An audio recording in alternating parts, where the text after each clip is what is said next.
ومن سيئات أعمالنا من يهده الله فلا مضل له ومن يضلل فلا هادي له وأشهد أن لا إله إلا الله وحده لا شريك له وأشهد أن محمدا عبده ورسوله اللهم صل وسلم وبارك على نبينا محمد وعلى آله وأصحابه ومن تبعهم بإحسان إلى يوم الدين أما بعد.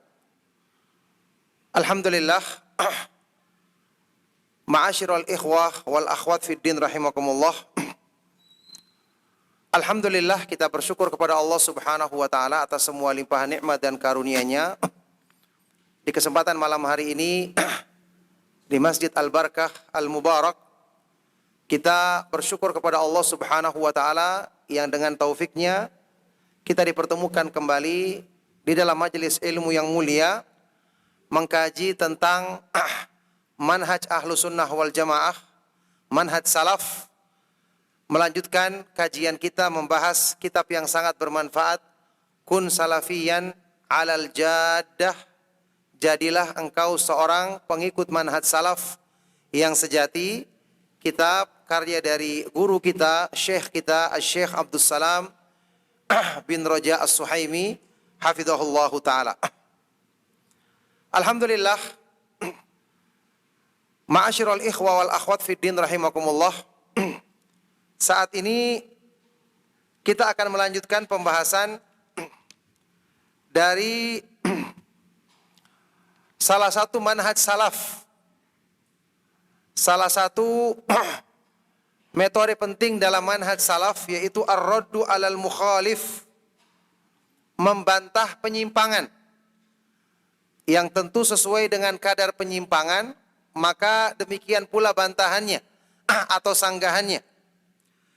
Di pertemuan terakhir di bulan lalu, kita telah membaca beberapa contoh di dalam sunnah Rasulullah SAW tentang bagaimana Rasulullah SAW memberikan tahdzir atau menyebutkan kejelekan perorangan ketika ingin memperingatkan dari sesuatu yang penting. Contoh-contoh yang sudah kita baca, ada seorang perempuan yang datang bertanya, meminta pendapat kepada Rasulullah SAW tentang dua orang yang melamarnya, mana yang dipilih. Maka ternyata Rasulullah SAW menyebutkan kejelekan dua orang sahabat yang mulia ini, padahal mereka sahabat pasti punya banyak kebaikan. Tapi karena pertimbangan ini akan menjadi pendamping hidup, menjadi suami, maka Rasulullah SAW menyebutkan kejelekan keduanya, dan ini disebutkan di dalam hadis sahih riwayat Imam Muslim. Maka kalau menyangkut kemaslahatan seorang perempuan saja bisa menyebutkan kejelekan tanpa menyebutkan kebaikan, apalagi kalau menyangkut kemaslahatan kaum muslimin secara luas, menyangkut penjagaan terhadap agama, maka tentu saja menyebutkan kejelekan ini asal dengan batasan-batasan yang benar, itu diperbolehkan di dalam syariat Islam, bahkan terkadang diwajibkan. Nah, contoh berikutnya kita baca lagi. Contoh yang ketiga yang dibawakan oleh Syekh Abdus Salam As-Suhaimi hafizahullah ta'ala. Beliau berkata, wa an Aisyata radhiyallahu anha anna Hind binta Utbata radhiyallahu anha qalat. Dari Aisyah radhiyallahu taala anha, ketika Hindun bintu Utbah, istri dari Abu Sufyan radhiyallahu taala anhuma, istrinya ini mengadu kepada Rasulullah SAW. Dia berkata, ya Rasulullah, inna Aba Sufyan radhiyallahu anhu rajulun syahih, wa laysa yu'tini ma yakfini wa waladi illa ma akhadhtu minhu. Wahai Rasulullah, sesungguhnya Abu Sufyan adalah seorang yang pelit, suami yang pelit, kikir. dia tidak memberikan kepadaku nafkah yang mencukupi diriku dan anak-anakku, kecuali yang aku ambil secara diam-diam darinya. Wa huwa la ya'lam, dalam keadaan dia tidak tahu. Qala, maka Rasulullah sallallahu alaihi wasallam bersabda, khudhi ma yakfiki wa waladaki bil ma'ruf. Rasulullah sallallahu alaihi wasallam membenarkan. Beliau bersabda, ambillah, wahai Hindun, ambillah yang mencukupi. Ambillah dari hartanya yang mencukupi dirimu dan anak-anakmu dengan cara yang baik. Yakni mengambil yang sepantasnya, yang sewajarnya, tidak lebih daripada yang dibutuhkan. Ini adalah hadis sahih riwayat Imam Al-Bukhari. Sesuai dengan contoh yang sedang dibahas dalam pembahasan ini, yaitu bolehnya menyebutkan kejelekan seseorang, dan ini tidak termasuk ghibah. Karena kalau seandainya ghibah ini terlarang, pasti Rasulullah SAW akan menegur istri Abu Sufyan ini radhiyallahu taala anhuma. Tapi ketika Rasulullah SAW membiarkan, bahkan mengizinkannya untuk mengambil hartanya secara sembunyi-sembunyi asal sekedar mencukupinya, maka ini menunjukkan bahwasanya dalam kondisi seperti ini mengadukan dan menyebutkan kejelekan diperbolehkan. Ini kita harus pahami bahwa ada perbuatan-perbuatan yang memang secara asalnya kelihatannya masuk ke dalam ghibah, karena kita menyebutkan kejelekan orang di belakangnya. Tapi ini untuk kemaslahatan diperbolehkan di dalam agama dengan contoh yang ketiga ini, setelah dua contoh sebelumnya sudah kita pernah sebutkan di pertemuan yang lalu. Makanya ini termasuk hal-hal yang diperbolehkan untuk ghibah. Misalnya kita mengadu kepada orang yang berilmu tentang perlakuan buruk seorang istri misalnya kepada suaminya, atau suami tentang istrinya, atau siapa saja yang kita butuh untuk mencari solusi dari permasalahan kita. Tentu saja ya, ini bukanlah perkara yang nanti kita mudah-mudahkan atau diperluas. Tidak, ini benar-benar menyangkut kemaslahatan, menyangkut hak. Maka dalam hal yang seperti ini termasuk pengecualian dari ghibah yang dilarang. Kita akan baca di sini keterangan Al-Imamul Hafidh Ibnu Hajar Al-Asqalani rahimahullah ta'ala di dalam kitab Fathul Bari. Beliau rahimahullah ta'ala berkata, wastudilla bihadzal hadithi ala jawazi dzikril insani bima la yu'jibuhu idza kana ala wajhil istifta'i wal ishtikai wa nahwi dzalik. Hadis ini dijadikan sebagai dalil tentang bolehnya menyebutkan sesuatu yang tidak disukai oleh seseorang, kejelekan dirinya, kalau tujuannya untuk meminta fatwa atau mengadu kepada orang yang berilmu agar dapat solusi. Karena ada hal-hal yang kadang-kadang kita butuh tanyakan. Ada seorang teman yang misalnya mengambil hak kita, belum ditunaikan, tapi ketika kita ingin bertindak kita ragu-ragu. Ada hal-hal yang menyangkut urusan agama, kita ingin hati-hati agar tidak melanggar agama dalam hal ini. Kita mengadu kepada seorang ustadz atau orang yang berilmu, menanyakan, Ustadz si fulan begini, ya. Memang sebagian dari para ulama mengatakan seandainya bisa disamarkan namanya, tidak perlu disebut, dan cukup bagi sang ustadz ini sudah mengetahui rinciannya, maka tentu itu lebih baik. Tapi kalau seandainya harus disebutkan, misalnya ustadznya bertanya, apakah Anda mengalami sendiri dan ini betul bukan cuma sekedar berita? Iya, saya sendiri yang mengalaminya dan si fulan yang memperlakukan saya seperti ini. Kalau seperti ini keadaannya maka jelas boleh. Ya, karena tujuannya adalah meminta fatwa dan mengadu kepada orang yang berilmu untuk mencari solusi yang sesuai dengan syariat.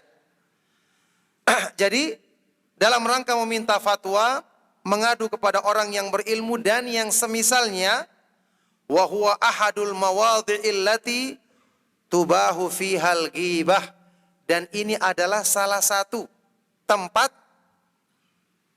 yang diperbolehkan padanya melakukan ghibah. Antum perhatikan di sini, ya. Ini menyangkut dalam contoh-contoh di sini, ini menyangkut kemaslahatan satu orang. Rata-rata contohnya adalah menyangkut kemaslahatan satu orang. Apalagi ketika itu berhubungan dengan kemaslahatan penjagaan agama. Ada seorang yang pemahamannya merusak akidah yang benar, mempengaruhi kaum muslimin, tersebar, dan orang banyak menyukainya, maka yang seperti ini pantas untuk disebutkan keburukannya. Apalagi kalau kita melihat banyak orang yang tertarik dengan ceramahnya, banyak yang terpengaruh dengan apa yang disampaikannya. Maka yang seperti ini dalam rangka menjaga agama Allah Subhanahu wa taala lebih pantas lagi untuk diperbolehkan disebutkan keburukan-keburukannya dalam rangka memperingatkan kaum muslimin agar menjauhinya. Karena penjagaan terhadap agama jelas lebih mulia dibandingkan penjagaan terhadap hak perorangan yang disebutkan di dalam contoh-contoh yang sudah kita bacakan. Nah, ditambahkan di sini penjelasannya, kata Syekh Abdus Salam As-Suhaimi hafizahullah taala, falam yunkir 'alaiha an-nabiy sallallahu alaihi wasallam dzikraha lil janibis sayyi. Nabi sallallahu alaihi wasallam di sini tidak mengingkari perbuatan Hindun ini radhiyallahu taala anha ketika dia hanya menyebutkan sisi keburukan. Nabi sallallahu alaihi wasallam tidak mengatakan, "Kenapa kamu tidak sebutkan kebaikan-kebaikannya Abu Sufyan? Dia punya banyak kebaikan." Ini tidak dibutuhkan. Karena tujuannya adalah meminta pendapat dari hal yang berhubungan dengan kesalahannya.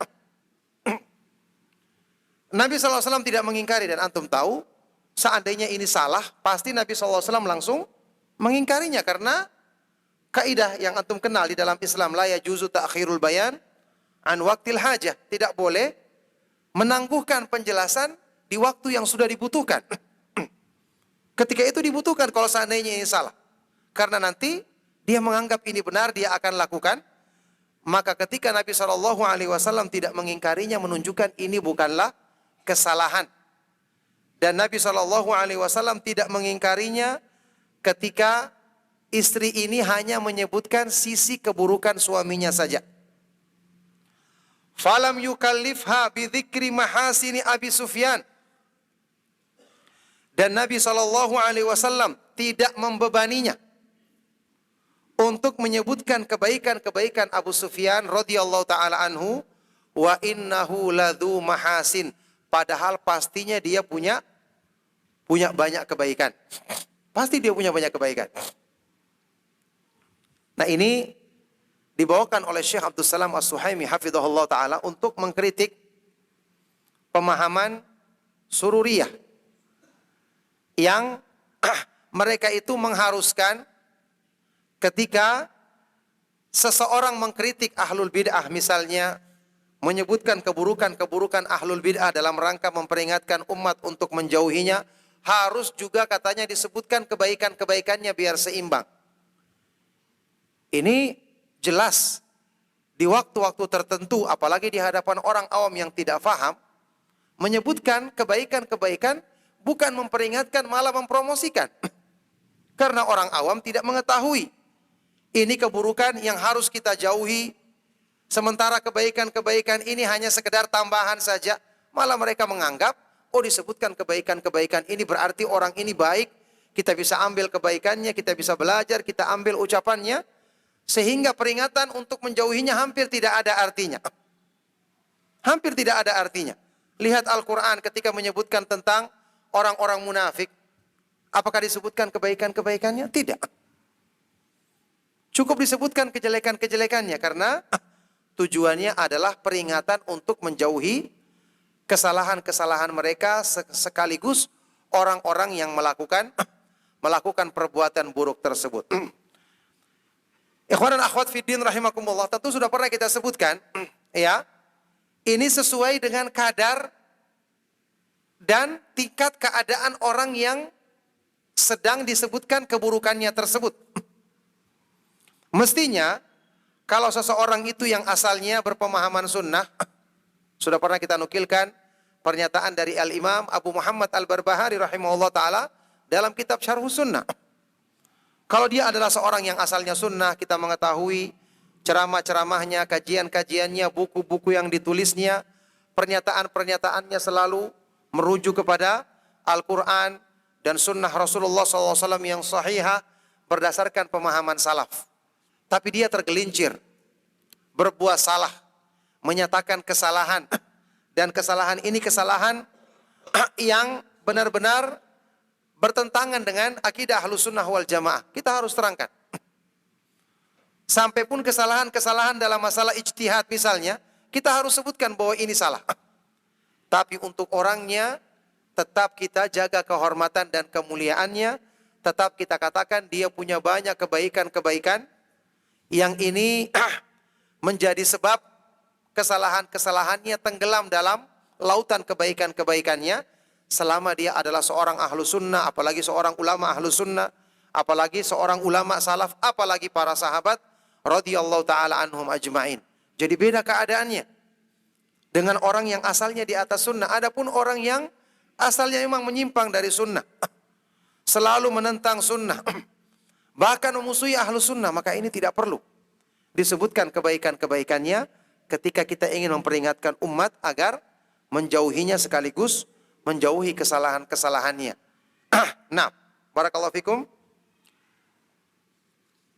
Dinukilkan di sini pernyataan dari Syekhul Islam Ibnu Taimiyah rahimahullah taala. Ya. Ibnu Taimiyah rahimahullah taala berkata, "Jarhu ruwatil hadithi bil haqqi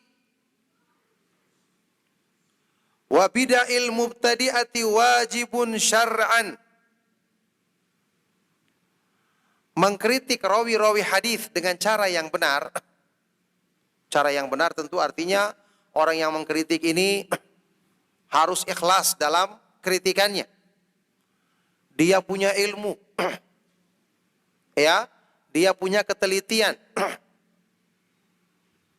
Tidak asal mengkritik tanpa ilmu.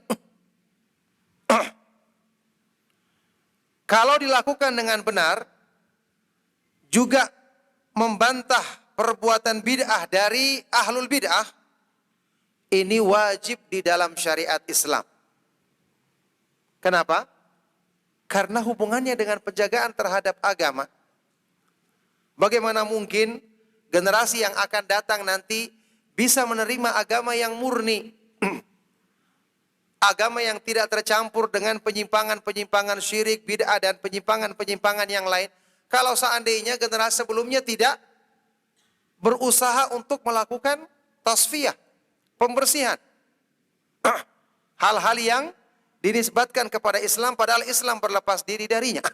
Kan sudah pernah kita sebutkan hadis Rasulullah sallallahu alaihi wasallam yang dikuatkan dari berbagai jalurnya tentang bagaimana Allah Subhanahu wa taala menjadikan sebab keberadaan para ulama ahli hadis, ahlu sunnah untuk menjaga kemurnian Islam. Yahmilu, Rasulullah sallallahu alaihi wasallam bersabda, "Yahmilu hadzal ilma min kulli khalafin uduluha min kulli khalafin uduluhu yanfuna anhu tahrifal ghalin wa intihalal mubtilin wa ta'wilal jahilin." Akan membawa ilmu agama ini dari setiap generasi orang-orang yang adil, terpercaya di antara mereka. Apa tugas mereka? Mereka membersihkan dari agama ini, memurnikan dari agama ini. Upaya-upaya untuk menyelewengkan agama. Tahrif, menyelewengkan makna Al-Quran dan Sunnah dari orang-orang yang melampaui batas, utamanya yang menyelewengkan nama-nama dan sifat-sifat Allah. Intihal al-mubtilin, ya, pendustaan, pemalsuan yang dilakukan oleh orang-orang yang ingin merusak agama. Hadis-hadis yang palsu, keterangan-keterangan yang palsu yang dinisbatkan kepada para sahabat radhiyallahu taala anhum ajma'in, ini mereka bersihkan. Wa ta'wilal jahilin, serta pentakwilannya orang-orang yang jahil. Nah, jadi inilah yang disebut oleh beliau sebagai perkara yang wajib di dalam syariat, karena tanpa ini kemurnian syariat tidak akan terjaga sampai di akhir zaman. Nah, waqala Ibnu Taimiyah juga mengatakan, wa mithlu a'immatil bid'ah min ahlil maqalatil mukhalifati lil kitabi was sunnati fa inna bayana halihim wa tahdhiral ummati minhum wajibun bittifaqil muslimina. Contoh seperti imam-imam ahlul bid'ah, tokoh-tokoh yang menyebarkan bid'ah dari kalangan orang-orang yang punya maqalat, pernyataan-pernyataan yang menyelisihi Al-Quran dan Sunnah. Sungguh menjelaskan keadaan mereka, memperingatkan umat untuk menjauhi mereka ini wajib berdasarkan kesepakatan kaum muslimin. Ini wajib hukumnya. Ingat, tentu dilakukan dengan benar. Yakni mentahdir, menjelaskan kesalahan. Benar-benar itu kesalahan, bukan cuma sekedar disimpulkan sendiri atau satu kesalahan yang ditambah-tambah. Ini benar-benar dinukil dari kitab mereka, dari pernyataannya langsung, dari ceramahnya misalnya. Yang seperti ini wajib berdasarkan kesepakatan kaum muslimin, kata Ibnu Taimiyah rahimahullah ta'ala. Bukan sekedar boleh saja, ini wajib hukumnya. Hatta qila li Ahmad bin Hanbal rahimahullah ta'ala, sampai-sampai pernah ditanyakan kepada Imam Ahmad bin Hanbal rahimahullah ta'ala, ar-rajulu yasumu wa yusalli wa ya'takifu ahabbu ilaika aw yatakallamu fi ahlil bid'ah. Ditanya kepada Imam Ahmad bin Hanbal rahimahullah ta'ala, ada seorang yang berpuasa, rajin berpuasa, melaksanakan sholat, ya, beriktikaf di bulan Ramadan. Ini lebih kamu sukai, lebih engkau sukai, atau seseorang yang membahas tentang ahlul bid'ah? Faqala, maka Imam Ahmad bin Hanbal rahimahullah ta'ala menjawab, idza qama wa shalla wa i'takafa, kalau dia melaksanakan ibadah, berpuasa, salat, beriktikaf, fa inna ma huwa li nafsihi, ini ibadah yang hanya khusus untuk dirinya. Manfaatnya untuk dirinya sendiri. Meskipun ini ibadah yang agung. Wa idza takallama fi ahlil bid'ah fa inna ma huwa lil muslimina hadza afdal.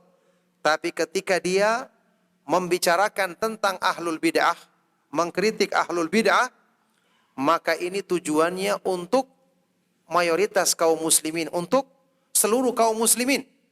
Maka ini yang lebih utama dan lebih afdal.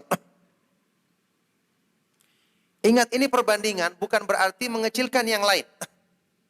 Maksudnya di sini beliau ingin menjelaskan kedudukan orang yang mengkritik penyimpangan-penyimpangan atau pelaku-pelaku bid'ah di dalam Islam, ya, bagaimana ini manfaatnya untuk keumuman kaum muslimin. Dan tentu saja bukan maksudnya di sini orang tersebut kerjanya hanya mengkritik saja, tidak ada pelajaran, tidak ada kajian, tidak ada belajar akidah. Jelas bukan ini yang dimaksudkan. Kita ketahui di sini para ulama Ahlus Sunnah berbicara dengan ilmu mereka. Ya, mereka pun juga bukan berarti yang disebutkan di sini mengkritik ahlul bid'ah kemudian dia tidak melaksanakan sholat dengan benar, tidak melaksanakan sholat yang wajib, apalagi yang sunnah, tidak berpuasa.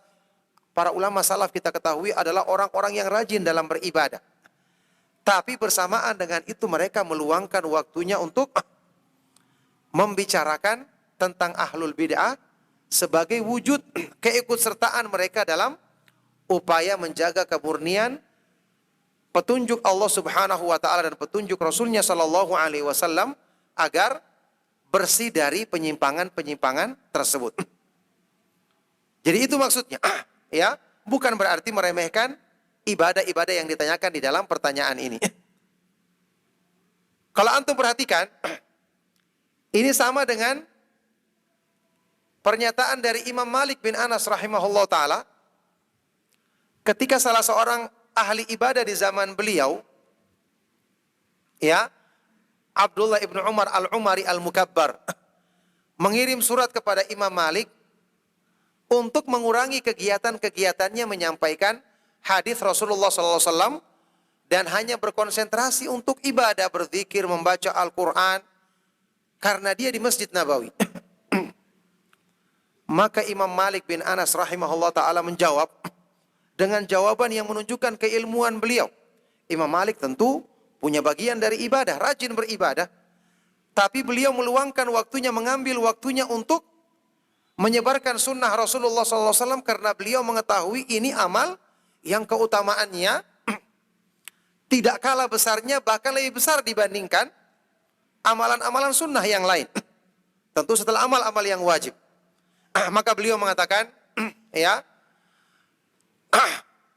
beliau mengatakan, innallaha qad qassamal a'mal kama qassamal arzak.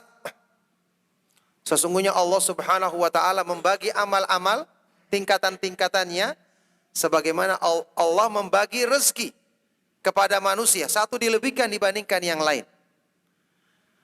Adapun tentang masalah amal ini, kata beliau, wa ma ra'aitu ma ana fihi biduni ma anta fi. Aku tidak memandang kegiatan yang saya lakukan mengajarkan hadis Rasulullah SAW kedudukannya di bawah apa yang Anda sibuk lakukan, yaitu berzikir, membaca Al-Quran dan ibadah-ibadah yang lain. Wa arju an yakuna an ayyakuna kilana an nakuna kilana ala khairin wa bar. Dan aku berharap kita berdua senantiasa di atas kebaikan dan ketaatan kepada Allah Subhanahu wa taala. Imam Malik tidak meremehkan ibadah. Beliau sendiri adalah orang yang rajin beribadah, tapi beliau ya memberikan waktu yang cukup setelah beribadah untuk mencari kemuliaan yang lebih tinggi, yaitu mengajarkan sunnah Rasulullah sallallahu alaihi wasallam, termasuk di dalamnya memperingatkan umat dari hal-hal yang menyangkut penyimpangan-penyimpangan yang berupa syirik, bid'ah dan penyimpangan-penyimpangan yang lainnya. Ini maksud para ulama Ahlus Sunnah wal Jamaah ketika menyebutkan pernyataan-pernyataan tadi. Nah, sudah ada nih. Baik. Insyaallah kita akan teruskan setelah selesai salat Isya karena sudah waktu adzan. Sallallahu wasallam wa barak ala nabiyina Muhammad wa ala alihi wa sahbihi ajma'in walhamdulillahi rabbil alamin. Roja TV, saluran tilawah Al-Quran dan kajian Islam. Assalamualaikum warahmatullahi wabarakatuh. Alhamdulillah, alhamdulillahi ala ihsanih wa syukru lahu ala taufiqihi wa amtinanih. Wa asyhadu an la ilaha illallah wahdahu la syarikalah ta'ziman li syanih. Wa asyhadu anna Muhammadan abduhu wa rasuluhu ad-da'i ila ridwanih. Sallallahu alaihi wa ala alihi wa ashabihi wa ikhwanih, amma ba'du. Alhamdulillah. Ma'asyiral ikhwa wal akhwat fid din rahimakumullah. Kembali kita lanjutkan apa yang tadi kita bahas dan kita baca dari pernyataan Syekhul Islam Ibnu Taimiyah rahimahullah ta'ala setelah menukil ucapan dari Imam Ahmad bin Hanbal rahimahullah ta'ala tentang orang yang membicarakan ahlul bid'ah tentu dengan kaidah-kaidah yang benar, ya, maka ini manfaatnya untuk semua kaum muslimin dan ini lebih utama dibandingkan dengan orang yang hanya melaksanakan ibadah untuk manfaat dirinya sendiri. Kata Ibnu Taimiyah rahimahullah ta'ala selanjutnya, fabayyana anna naf'a hadha 'amun lil muslimina fi dinihim min jinsil jihadi fi sabilillah. Maka Imam Ahmad bin Hanbal rahimahullah ta'ala dalam pernyataan ini menjelaskan bahwa manfaat dari perbuatan ini umum untuk semua kaum muslimin, untuk penjagaan agama mereka Dan ini termasuk jenis berjihad di jalan Allah Subhanahu wa taala. Berjihad ya, tentu termasuk dalam hal ini menjelaskan kesalahan-kesalahan orang-orang yang berbuat salah. Di dalam hadis yang sahih yang diriwayatkan oleh Imam Abu Daud, Rasulullah sallallahu alaihi wasallam bersabda, "Jahidul musyrikina bi amwalikum wa anfusikum wa alsinatikum." Berjihadlah kamu melawan orang-orang musyrik dengan hartamu, jiwamu, dan dengan lisan-lisanmu. Ini maksudnya jihad membantah penyimpangan mereka.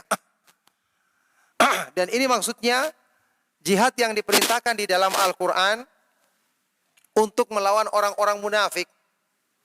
Ya ayyuhan nabiyyu jahidil kuffara wal munafiqina waghluz alaihim. Wahai Nabi sallallahu alaihi wasallam, berjihadlah kamu melawan orang-orang kafir dan orang-orang munafik serta bersikap keraslah terhadap mereka. Orang-orang munafik tentu tidak diperangi oleh Rasulullah sallallahu alaihi wasallam dengan senjata.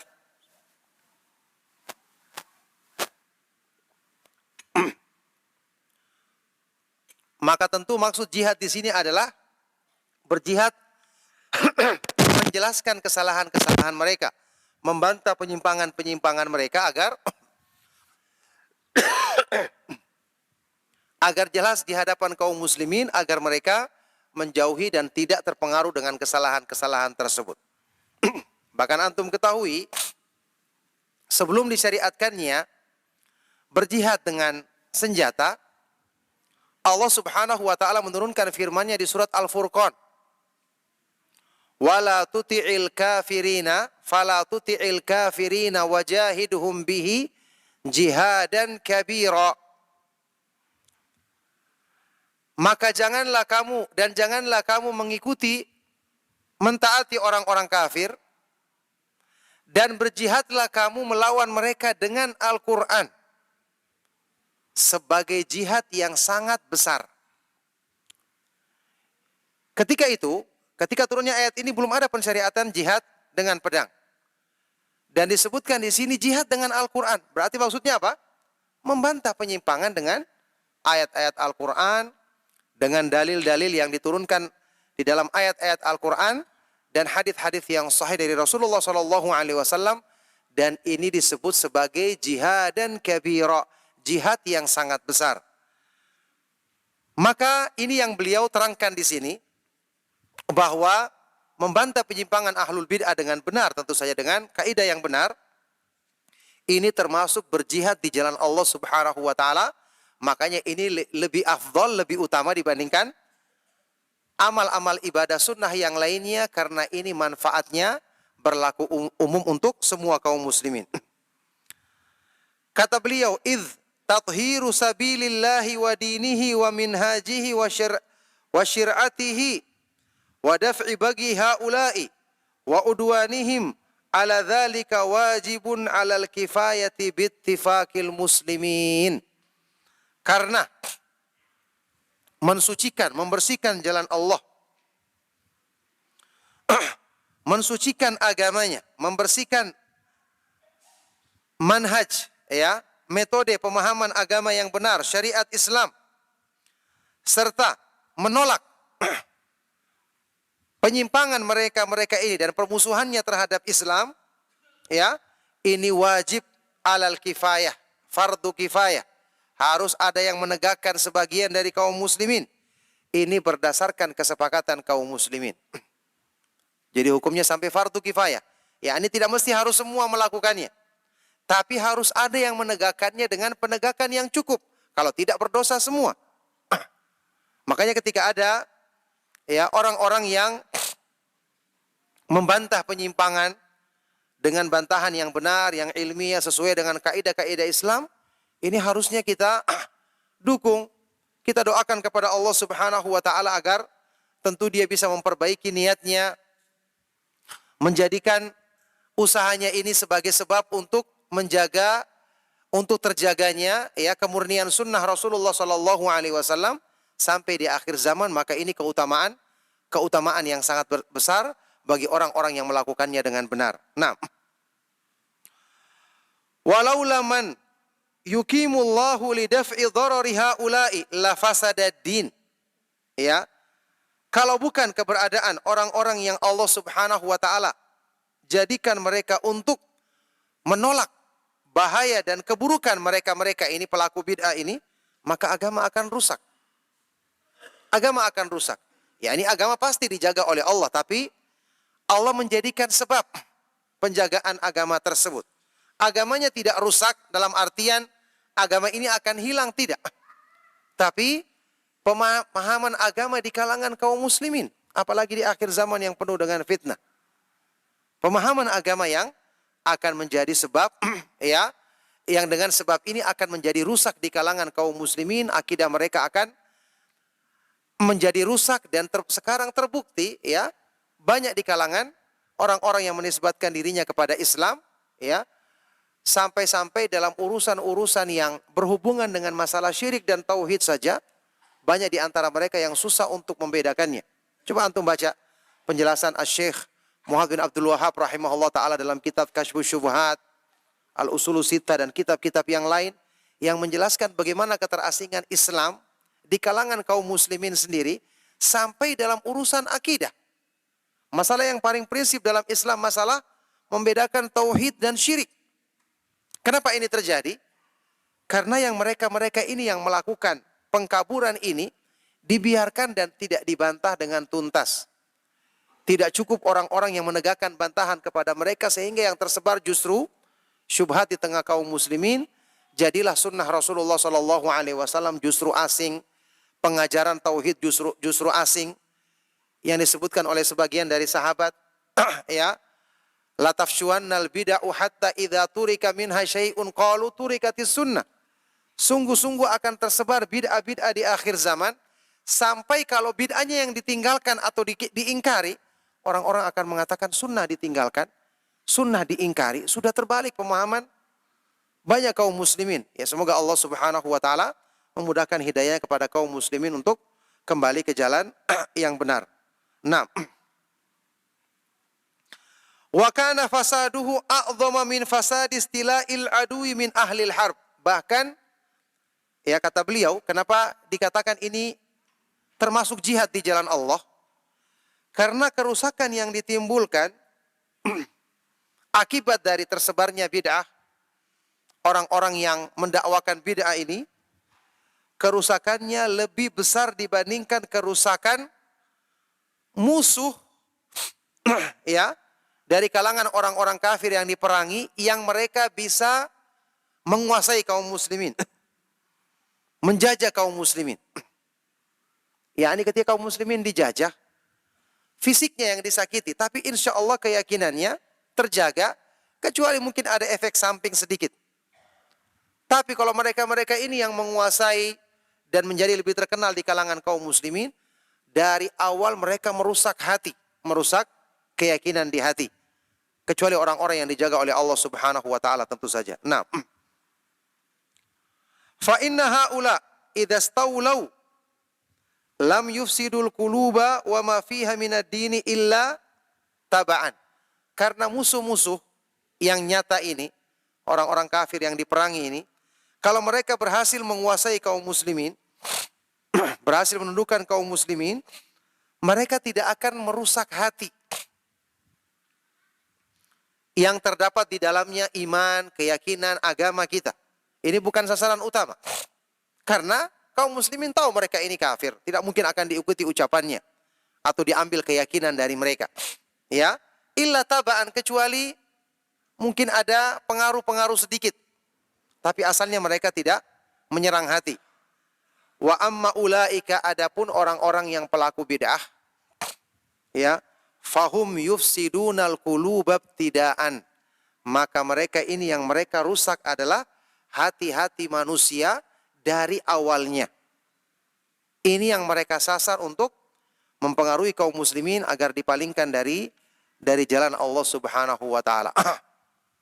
Ini kenapa para ulama salaf memperingatkan untuk tidak mendengarkan ucapan mereka, menjauhi mereka, semua adalah karena masalah yang berhubungan dengan kerusakan yang mereka timbulkan.